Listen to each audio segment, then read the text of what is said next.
Hi, this is Adam from Wax Pack Gods. I hope you're doing well. In this video, I'm going to take you on a quick journey through my collecting history and ask you to kind of return the favor, and I'll tell you how we can do that here in a little while.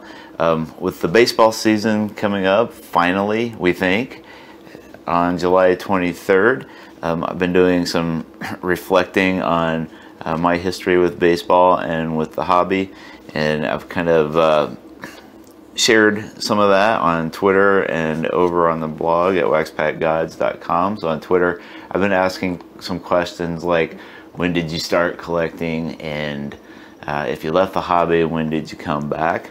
And I put together a Google forum survey that I'm calling the State of the Hobby survey, that I've asked, some of my readers on the blog and on Twitter to fill out, and I would invite you to do so as well if you want, and I'll leave the link down below. But I thought I would share some of this reflective baseball and baseball card love here on YouTube, but I thought I would do it in a slightly different way. So here I've got a bunch of cards that have meant something to me over the years, or that are just here in front of me, but these aren't what this video is about. So what I'm going to do is recap my card collecting career in 5 baseball cards, and I'm going to challenge you to do the same. To start off with, I have this 1981 Topps game card of Dave Collins. So my mom started buying me baseball cards in 1981. She would go to the store, and up until that point, she would usually weekly bring me back some little bauble toy, 50-cent toy or something. I was just a kid, and so that's what I wanted. She started bringing me baseball cards. I didn't know anything about baseball, didn't want to. I hated them. And so I remember vividly getting the Topps cards. There were Fleer and Donruss, but also these game cards that came, I think, 3 to a panel. I don't know if you can see the serrated edge there, but so I tore this apart and partially scratched off Dave Collins. I didn't care who he was, didn't care about the cards, and threw it in a box. So that was 1981.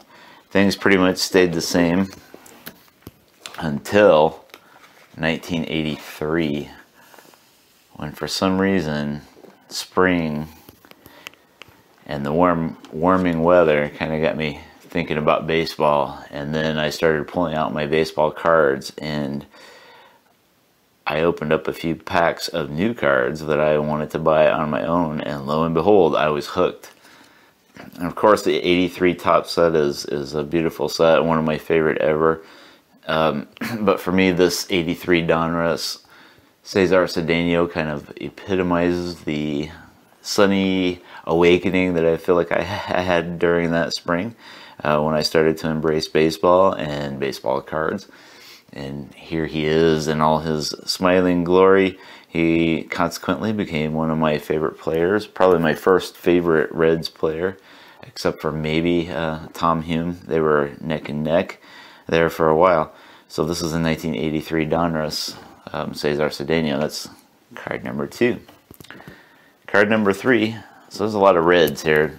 I didn't intentionally pull Reds for this, but my homer is hard to hide sometimes. So anyway, this is a 1985 Topps Wayne Krejcicki. This was a turning point for me, not this card in particular, but 85. I hooked up with a pal from another city who was also a card collector.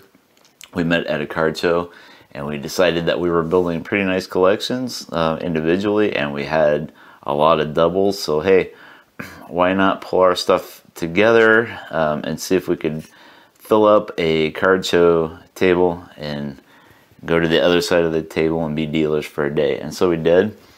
And I think I sold $10 or $12 worth of cards, and I was just thrilled that I sold anything. So I came close to breaking even. I think our table cost $25, and so we split it. We never did another show together again, but I did several shows on my own through the early 90s. And so 85 through the late 80s, I was, junior high, high school, and this was my hobby and a little bit of a business for me. Not much, but I enjoyed meeting other collectors and buying and selling and so forth. Usually didn't come out ahead in terms of money from any particular show.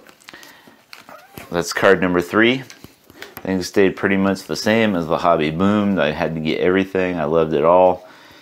And then I'm going to hedge just a little bit. I'll have one card, but then I'll give you a visual for why this particular set was another turning point for me. So I got 1990 Fleer. In 1990, I was getting ready to graduate high school. You know, things start to change then, and I was really thinking, well, I could be a baseball card dealer full-time if I really wanted to. It'd be a great summer job.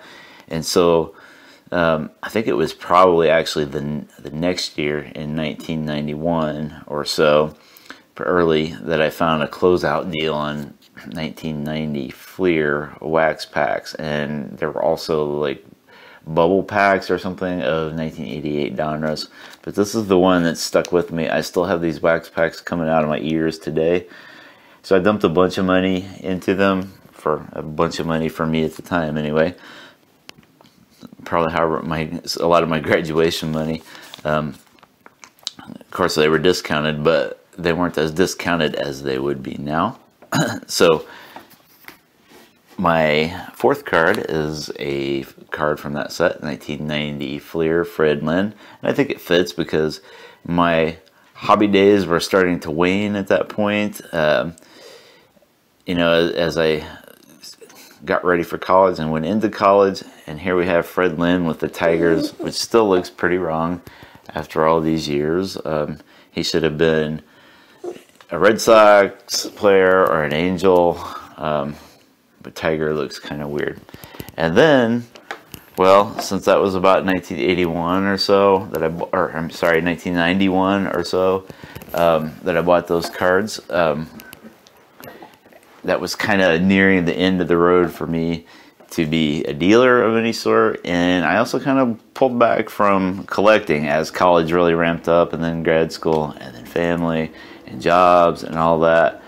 And then once my son started to get a little older, here came the 2000s, and the other big turning point was about 2016 when I started dusting off my old cards, buying a few here and there, and started interacting here on the internet with Wax Pack Gods and Twitter and all this.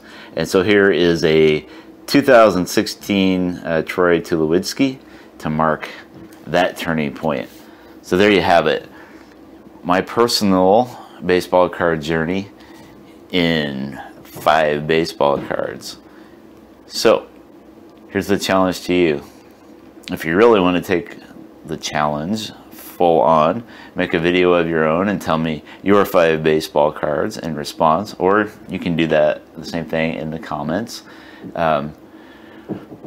As a slightly easier challenge, just tell me down below in the comments, when did you start collecting? Did you leave the hobby? And if you left the hobby, when did you come back? And then again, like I said, I'll leave the State of the Hobby, air quotes, State of the Hobby survey link down below as well, and in the description, and we can be off with that and see where we all land. So anyway, thanks for indulging me here. I hope you're ready for some baseball this year, finally, and I hope you enjoy your baseball cards until we talk again.